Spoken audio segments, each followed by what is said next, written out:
Hello friends, welcome to this new video. इस video में हम बात करने वाले हैं बजट 2026-27। इसको किसने पेश किया, ये कब प्रस्तुत हुआ लोकसभा में। लेकिन इसको जानने से पहले सबसे पहले हम जान लेते हैं कि आर्थिक सर्वे या आर्थिक सर्वेक्षण क्या होता है और बजट क्या होता है। इसको हम सबसे पहले समझ लेते हैं। तो जो आर्थिक सर्वेक्षण है वो पता है कि बजट से 1 या 2 दिन पहले आता है। जो आर्थिक सर्वेक्षण है वो बजट से 1 या 2 दिन पहले आता है। तो जो आर्थिक सर्वेक्षण है ये बजट की नीतियों का आधार माना जाता है। ये बजट की नीतियों का आधार माना जाता है, या यूँ कहें कि ये अर्थव्यवस्था का एक वार्षिक रिपोर्ट कार्ड है आर्थिक सर्वेक्षण। अगर हम आर्थिक सर्वेक्षण और बजट की बात करें और इसी में रेलवे बजट भी मर्ज था, तो ये तीनों 1950-51 में प्रस्तुत किए जा रहे थे। बजट, आर्थिक सर्वेक्षण और इसी में मर्ज था रेलवे बजट। ये तीनों 1950-51 से एक साथ प्रस्तुत किए जा रहे थे। इन तीनों को अलग कब किया गया? तो इन तीनों को अलग किया गया था 1964 में। 1964 में इन तीनों को अलग कर दिया गया। फिर 2017-18 में आम बजट के साथ रेलवे बजट को मर्ज कर दिया गया। ये तीनों अलग हो गए थे 1964 में। तो 2017 में आर्थिक सर्वे आया, उसके बाद आम बजट में रेलवे बजट को मर्ज करके एक साथ प्रस्तुत किया जा रहा है तब से। तो इसकी बात हो गई। फिर आगे हम बात करते हैं कि जो आर्थिक सर्वेक्षण होता है इसको बनाता कौन है और इसमें कौन मदद करता है, कौन हेल्प करता है बनाने में इसके। तो जो आर्थिक सर्वेक्षण है इसको वित्त मंत्रालय, और वित्त मंत्रालय के अंतर्गत एक विभाग आता है आर्थिक कार्य विभाग, और इसी विभाग के अंतर्गत एक उप विभाग शामिल है, वो है अर्थशास्त्र संभाग। तो वित्त मंत्रालय, आर्थिक कार्य विभाग और इसी के अंतर्गत एक उप विभाग आता है अर्थशास्त्र संभाग। ये तीनों मिलकर आर्थिक सर्वेक्षण को बनाते हैं। अगर हम इसमें बात करें कि हेल्प कौन करता है, तो जो मुख्य आर्थिक सलाहकार होते हैं वो इसको बनाने में मदद करते हैं। आर्थिक सर्वेक्षण की बात करें तो इसका कोई संवैधानिक प्रावधान नहीं है, और आर्थिक सर्वेक्षण जो होता है ये वर्तमान वर्ष का, यानी वर्तमान वर्ष के आंकड़ों का विश्लेषण करता है। तो जो अभी आर्थिक सर्वेक्षण आया है ये 2025-26 के लिए है। 2025-26 के आंकड़ों का ये विश्लेषण प्रस्तुत करता है। और जो आर्थिक सर्वेक्षण होता है बजट की तरह इसके प्रावधान जो होते हैं वो सलाहकारी होते हैं, बाध्यकारी नहीं होते हैं। अब हम बात करते हैं कि बजट को कौन प्रस्तुत करता है और इसको कौन बनाता है।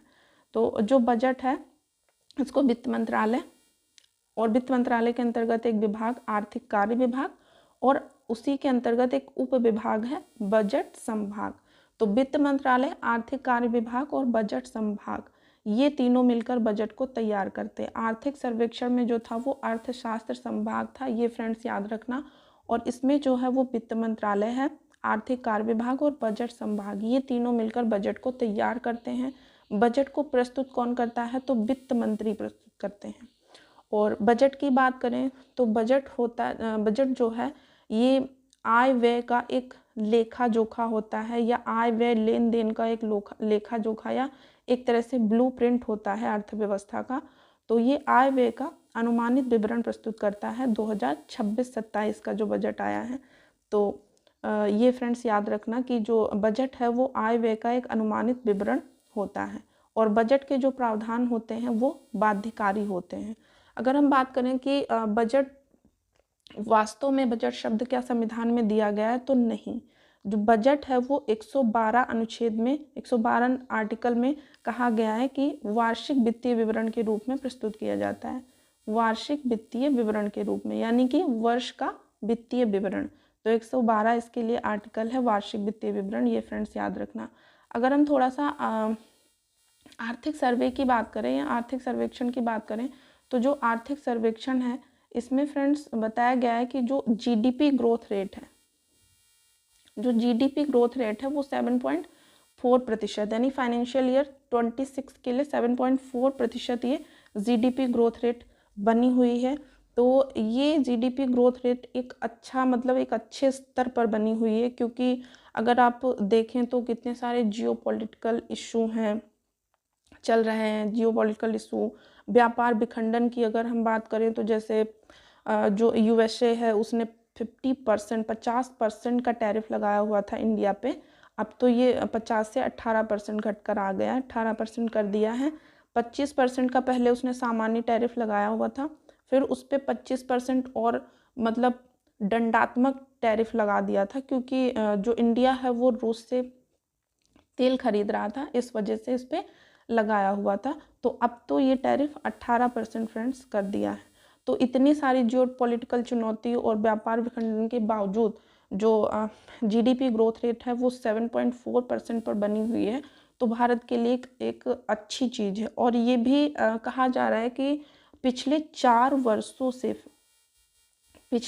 वर्षों से जो भारत की जो अर्थव्यवस्था है वो सबसे तेज़ी से वृद्धि करने वाली अर्थव्यवस्था बनी हुई है पिछले 4 वर्षों से।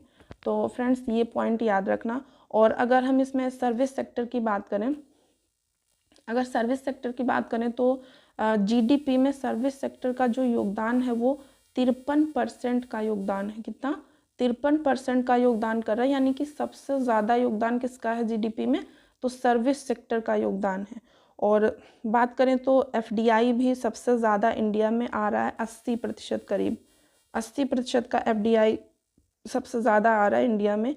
और सेवा निर्यात में अगर बात करें तो सेवा निर्यात में 7वें नंबर पर भारत बना हुआ है। मतलब सर्विस सेक्टर जो सर्विस का जो निर्यात करता है वो 7वें नंबर पर इंडिया बना हुआ है। तो ये 7.4% की जो जीडीपी ग्रोथ रेट है इंडिया के लिए वो सबसे अच्छी स्तर पर बनी हुई है।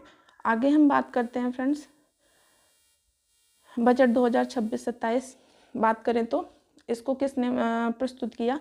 तो वित्त मंत्री निर्मला सीतारमण जी ने इसको कब पेश किया है? 1 फरवरी 2026। तो 1 फरवरी को बजट पेश किया गया, वित्त मंत्री निर्मला सीतारमण जी ने लोकसभा में इसको पेश किया। और बात करें तो बजट 2026-27 का जो कुल व्यय कितना है? तो 53,47,315 करोड़ रुपए है। कितना है? 53,47,315 करोड़ का कुल व्यय बजट 2026-27 में रखा गया है। और जो वित्त मंत्री निर्मला सीतारमण है ये 9वीं बार अपने कार्यकाल का कहें तो ये 9वीं बार जो बजट पेश किया है इन्होंने।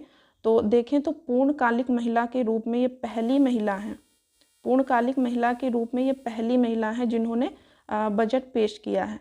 इनसे पहले जो बजट पेश किया था वो वित्त मंत्री का कार्यभार संभाला हुआ था प्रधानमंत्री पद पर रहते हुए इंदिरा गांधी जी ने। तो वो पहली महिला थी जिन्होंने कार्यभार संभालते हुए वित्त मंत्रालय का पेश किया था बजट। और अगर पूर्णकालिक महिला के रूप में देखा जाए फ्रेंड्स तो ये निर्मला सीतारमण जी हैं जिन्होंने 9वीं बार बजट अपने पद पर रहते हुए पेश किया है। तो ये पॉइंट्स एक याद रखना।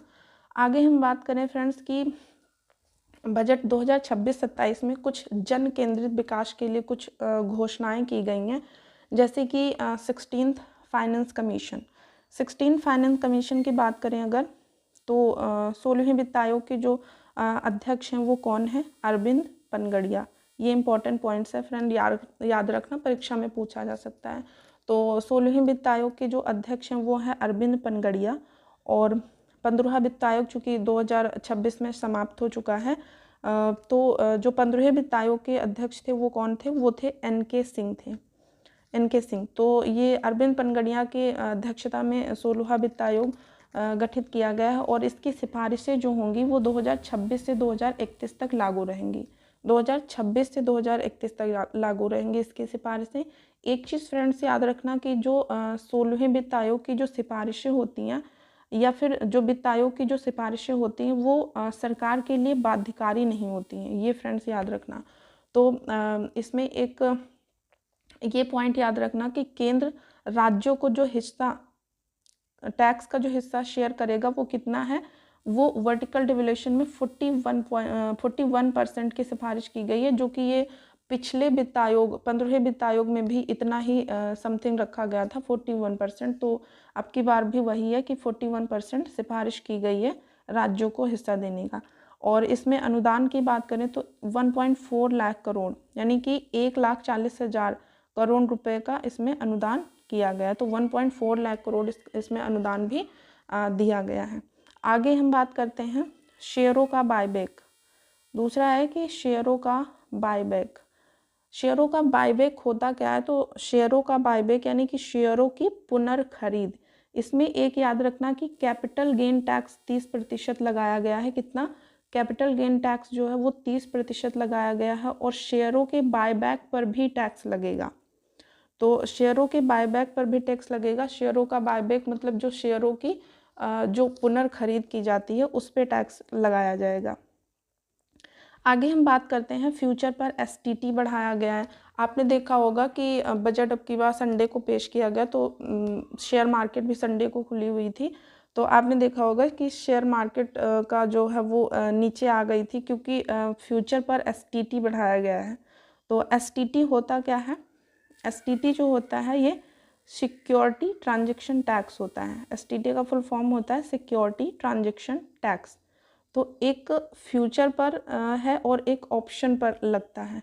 तो इसमें एसटीटी की बात करें, फ्यूचर पर अगर एसटीटी की बात करें तो पहले ये 0.02 था, और अब हो गया है ये 0.05% इस पर टैक्स लगेगा। तो 0.02% से बढ़ाकर इसका 0.05% कर दिया गया है। और जो एसटीटी क्या होता है? एसटीटी जो होता है जो शेयरों की खरीद बिक्री पर लगता है ना। तो एसटीटी सिक्योरिटी ट्रांजैक्शन टैक्स जो होता है ये शेयरों की खरीद बिक्री पर लगता है, वही होता है एसटीटी। आगे हम बात करें एमजी ग्राम स्वराज। एमजी ग्राम स्वराज आपने सुना होगा कि ये मनरेगा वाली योजना है, जिसको नाम बदलने के लिए जो विपक्षी दल था या विपक्ष के नेता जो राहुल गांधी जी थे वो इसका विरोध भी कर रहे थे। तो ये वही एमजी ग्राम स्वराज योजना है। इसके बारे में भी बजट में कहा गया है कि मतलब सरकार इस पर जोर देगी और खादी और ग्रामोद्योग को बढ़ावा देने के लिए ये इस योजना को मतलब अच्छे से विस्तारित किया जाएगा, एमजी ग्राम स्वराज योजना। आगे हम इस पे बात करते हैं बजट में सबसे इम्पोर्टेंट चीज़ ये कि रुपया कहाँ से आता है और रुपया कहाँ जाता है। ये फ्रेंड्स याद रखना, क्योंकि परीक्षा में ये क्रम लगाने को आ जाता है कि सबसे ज़्यादा रुपया कहाँ से आता है, फिर उससे कम ऐसे करके क्वेश्चन बनता है। तो ये फ्रेंड्स याद रखना कि सबसे ज़्यादा कहाँ से आता है, तो सबसे ज़्यादा आता है बारोइंग से। बारोइंग एंड लायबिलिटीज़ मतलब उधारी से सबसे ज़्यादा 24%, यानी कि 1 रुपये में 24 पैसे हमारे उधारी से आते हैं। 1 रुपये में 24 पैसे यानी कि 24% जो आता है वो उधारी से आता है। फिर इनकम टैक्स से कितना आता है? 21%। फिर कॉरपोरेशन टैक्स जो निगम कर होता है उस पर कितना आता है? तो 18% का। और फिर जीएसटी और अदर टैक्सेस की बात करें तो उसमें 15% आता है। तो सबसे ज़्यादा बारोइंग से 24%, फिर इनकम टैक्स 21%, फिर कॉरपोरेशन टैक्स 18%, और फिर जीएसटी एंड अदर टैक्सेस 15%। अब हम बात करते हैं कि रुपया कहाँ जाता है। सबसे ज़्यादा रुपया सरकार का कहाँ जाता है, तो बात करें तो सबसे ज़्यादा रुपया सरकार का स्टेट शेयर ऑफ टैक्सेस में जाता है। ये शेयर मार्केट वाला नहीं है फ्रेंड्स, ये जो राज्यों को जो हिस्सा होता है शेयर का, टैक्स के शेयर का, वो शेयर है। तो जो राज्यों का हिस्सा होता है तो उसको देने में मतलब सरकार का पैसा जाता है सबसे ज़्यादा 22%। तो सबसे ज़्यादा पैसा जाता कहाँ जाता है सरकार का, तो स्टेट शेयर ऑफ टैक्सेस में जाता है 22%, और इंटरेस्ट पेमेंट में कितना जाता है? 20%। इंटरेस्ट पेमेंट में 20% जाता है। फिर सेंट्रल सेक्टर स्कीम जो होती हैं गवर्नमेंट की उसमें जाता है 17%, 17%। फिर डिफेंस में 11%, और फिर सेंट्रली स्पॉन्सर्ड स्कीम जो होती हैं उसमें 8%। तो सबसे ज़्यादा कहाँ पे जाता है, एक बार फ्रेंड्स फिर से रिवाइज करते हैं। स्टेट शेयर ऑफ टैक्सेस में 22%, फिर उसके बाद इंटरेस्ट पेमेंट 20%, फिर सेंट्रल सेक्टर स्कीम 17%, फिर डिफेंस 11%, और फिर सेंट्रली स्पॉन्सर्ड स्कीम जो होती हैं उसमें जाता है 8%। अब हम बात करते हैं बजट में राजकोषीय घाटा कितना रखा गया है। बजट में राजकोषीय घाटे की बात करें तो 4.3% रखा गया है। राजकोषीय घाटा सरकार का हर बजट में लक्ष्य होता है कि इसको कम किया जाए। तो अब की बार 4.3% रखा गया है, और पिछले बजट में कितना था? ये 4.4% रखा गया था। तो अब की बार 4.3% राजकोषीय घाटा रखा गया। अगर हम पूंजीगत परिव्यय की बात करें फ्रेंड्स, प्रभावी पूंजीगत परिव्यय, इसमें कितना करोड़ मतलब आवंटन किया गया है, तो इसमें 17,14,523 करोड़ रुपए का आवंटन प्रभावी पूंजीगत व्यय में किया गया है। प्रभावी पूंजीगत होता क्या है, तो ये बुनियादी ढांचे और संपत्ति सृजन पर जो खर्च किया जाता है वो होता है प्रभावी पूंजीगत। बुनियादी ढांचे और संपत्ति सृजन पर जो खर्च होता है वो होता है प्रभावी पूंजीगत व्यय। अगर हम रक्षा क्षेत्र की बात करें फ्रेंड्स, रक्षा क्षेत्र में कितना आवंटन किया गया है, तो रक्षा क्षेत्र में 7.85 लाख करोड़ रुपए रखा गया है। 7.85 लाख करोड़ रुपए रक्षा क्षेत्र में रखा गया है। अगर हम बायोफार्मा की बात करें, बायोफार्मा सेक्टर की बात करें तो कितना रखा गया है, 10,000 करोड़ रुपए। कितना रखा गया है, 10,000 करोड़ रुपए। बायोफार्मा सेक्टर में 10,000 करोड़ रुपए, रक्षा क्षेत्र में 7.85 लाख करोड़ रुपए। और एमएसएमई सेक्टर की बात करें, अगर MSME sector, MSME micro small and medium enterprises, micro small and medium enterprises, MSME के लिए कितना रखा गया है, इसमें भी 10,000 करोड़ रुपए रखा गया है। कितना फ्रेंड्स, 10,000 करोड़ रुपए इसमें भी रखा गया है। आगे हम फ्रेंड्स बात करते हैं कि बजट, अब की बार का बजट कहा जा रहा है कि अगर हम एक लाइन में समझें तो ये कहा जा रहा है कि बजट जो है अब की बार का वो इंफ्रास्ट्रक्चर का बजट है, मतलब सबसे ज़्यादा बुनियादी ढांचे का बजट ये कहा जा रहा है। तो जो बजट है उसमें कहा गया है कि बजट विकसित भारत समावेशन के साथ महत्वाकांक्षा का संतुलन। तो विकसित भारत क्या है, विकसित भारत 2047, विकसित भारत @2047 लक्ष्य भी है भारत का, यानी कि 2047 तक हमारे भारत को विकसित बनाना है। तो विकसित भारत, भारत विकसित होगा लेकिन कैसे, महत्वाकांक्षा के साथ साथ समावेशन, मतलब विकसित भारत की महत्वाकांक्षा रखनी है, उसका संतुलन बना के चलना है समावेशन के साथ। समावेशन मतलब इंक्लूसिव, यानी कि सबको साथ में लेकर चलना। तो ये विकसित भारत का इसमें रखा गया है कि विकसित भारत समावेशन के साथ महत्वाकांक्षा का संतुलन, यानी कि हमें विकसित भारत की महत्वाकांक्षा रखनी है लेकिन समावेशन के साथ इसका संतुलन बना के चलना है, ये इसका मतलब है। आगे हम बात करते हैं कि कहा जा रहा है कि बजट जो है वो युवा शक्ति समर्पित बजट माना जा रहा है, क्योंकि इसमें जो सरकार का संकल्प है, वो सरकार का जो संकल्प रखा है वो किसान, महिला, दलित, वंचित, शोषित, पीड़ित और पिछड़ों पर विशेष ध्यान केंद्रित किया गया है इस बजट में। इस बजट में 3 कर्तव्य बताए गए हैं। कौन कौन से 3 कर्तव्य हैं, आर्थिक विकास को गति प्रदान करना और उसे धारणीय बनाए रखना।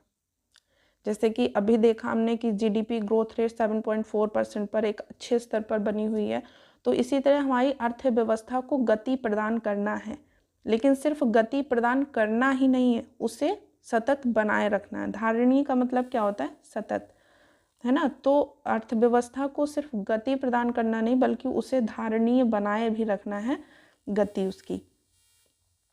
दूसरा इसमें कर्तव्य क्या है कि हमारे लोगों की आकांक्षाओं को पूरा करना। दूसरा कर्तव्य क्या है कि आकांक्षाओं को पूरा करना, यानी कि आम जन की आकांक्षाओं को पूरा करना। तीसरा इसमें कर्तव्य क्या रखा गया, तीसरा कर्तव्य रखा गया सबका साथ सबका विकास का सपना, यानी कि सबको एक साथ लेकर चलना, सबका साथ और सबके विकास का सपना इसमें रखा गया है फ्रेंड्स। आगे हम बात करते हैं,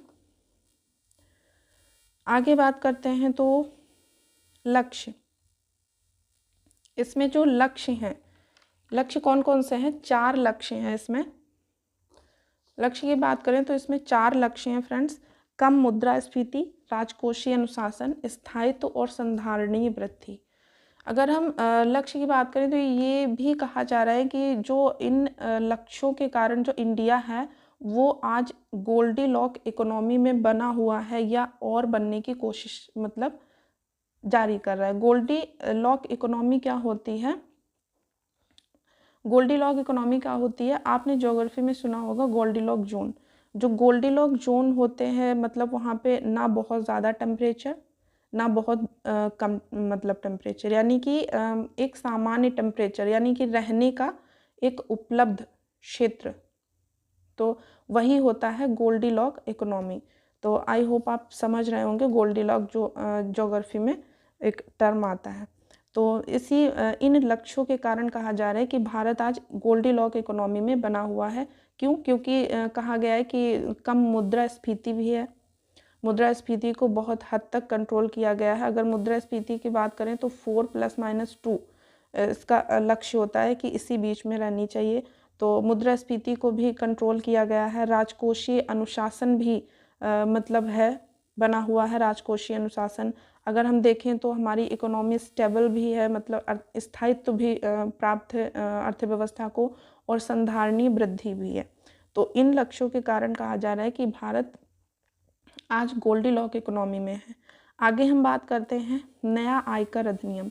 तो आयकर प्रणाली को सरल बनाने के लिए, आयकर प्रणाली को सरल बनाने के लिए नया आयकर अधिनियम 1 अप्रैल 2026 से प्रभावी होगा। ये फ्रेंड्स डेट याद रखना कि नया आयकर अधिनियम जो है ये 1 अप्रैल 2026 से प्रभावी होगा आयकर प्रणाली को सरल बनाने के लिए। और जो टैक्स स्लैब हैं वो फ्रेंड्स इसमें कोई परिवर्तन नहीं आया है। पिछले जो बजट में टैक्स स्लैब रखे गए हैं वही, यानी कि 12 लाख तक की आय को जो है छूट प्रदान की गई है, 0% उस पर टैक्स है। तो ये फ्रेंड्स याद रखना कि आयकर प्रणाली जो है ये नया आयकर अधिनियम 1 अप्रैल 2026 से प्रभावी होगा।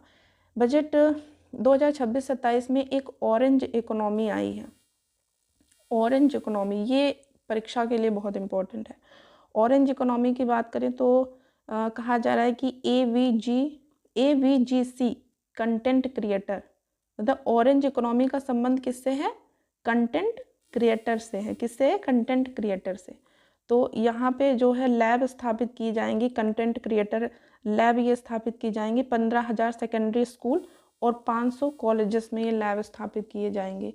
तो जो कंटेंट क्रिएटर होता है वो फ्रेंड्स पता है जो इंटेलेक्चुअल प्रॉपर्टी उससे रिलेटेड होता है ना, जैसे कला, डिज़ाइन, फैशन। तो इन सब में जो डिजिटल कंटेंट होता है वही होता है कंटेंट क्रिएटर। और ये आप अच्छे से समझ ही रहे होंगे कि कंटेंट क्रिएटर क्या होता है। तो इसका संबंध ऑरेंज इकोनॉमी से है। आगे हम जीडीपी ग्रोथ नहीं, इकोनॉमिक ग्रोथ की बात करें तो वही, मतलब कि इकोनॉमिक ग्रोथ 7% पर रखने का लक्ष्य रखा गया है इकोनॉमिक ग्रोथ। आगे हम फ्रेंड्स बात करते हैं तो ये कुछ इम्पॉर्टेंट पॉइंट थे और इनको याद रखने की ज़रूरत है, परीक्षा के लिए बहुत इम्पोर्टेंट है। आगे हम बात करते हैं सेमीकंडक्टर मिशन। सेमीकंडक्टर मिशन पहले से ही चल रहा था और अब की बार बजट में सेमीकंडक्टर मिशन 2.0 शुरू किया गया है। सेमीकंडक्टर मिशन 2.0 शुरू किया गया है। अगर सेमीकंडक्टर की बात करें तो मतलब उपकरण व सामग्री, मतलब उपकरण और सामग्री बनाने या फिर आईपी, वही इंटेलेक्चुअल प्रॉपर्टी डिज़ाइन करने और आपूर्ति श्रृंखला को मजबूत बनाने के लिए ये शुरू किया गया सेमीकंडक्टर मिशन, है ना। तो सेमीकंडक्टर मिशन 2.0 किसके लिए है? इंटेलेक्चुअल प्रॉपर्टी हो गया, उपकरण और सामग्री को बनाने के लिए, आपूर्ति श्रृंखला को मजबूत करने के लिए ये शुरू किया गया। तो ये याद रखना एक योजना सेमीकंडक्टर मिशन 2.0। आगे हम बात करते हैं बायोफार्मा शक्ति। बायोफार्मा शक्ति में आपको शक्ति का फुल फॉर्म बहुत इंपॉर्टेंट हो जाता है परीक्षा के लिए। शक्ति का फुल फॉर्म क्या है? Strategy for health care advancement through knowledge, technology and innovation. क्या है? Strategy for health care advancement through knowledge, technology and innovation, ये शक्ति का फुल फॉर्म है। तो बायोफार्मा शक्ति मिशन शुरू किया गया है इस बजट में, बजट 2026-27 में। इसमें मतलब इंडिया को हेल्थ केयर सेक्टर में जो है, हेल्थ केयर सेक्टर में उसमें टेक्नोलॉजी, नॉलेज, इन सब के क्षेत्र में इंडिया को हब बनाना है बायोफार्मा सेक्टर में। तो और इसमें एक शब्द बहुत इम्पॉर्टेंट है, चर्चा में है। चर्चा में क्या मतलब? बजट 2026-27 में बायोसिमिलर प्रयोग किया गया है इसी बायोफार्मा शक्ति में, कि बायोसिमिलर दवाओं पर ध्यान दिया जाएगा। एक शब्द आया है बायोसिमिलर, दवाओं पर ध्यान दिया जाएगा। तो ये बायोसिमिलर क्या होता है?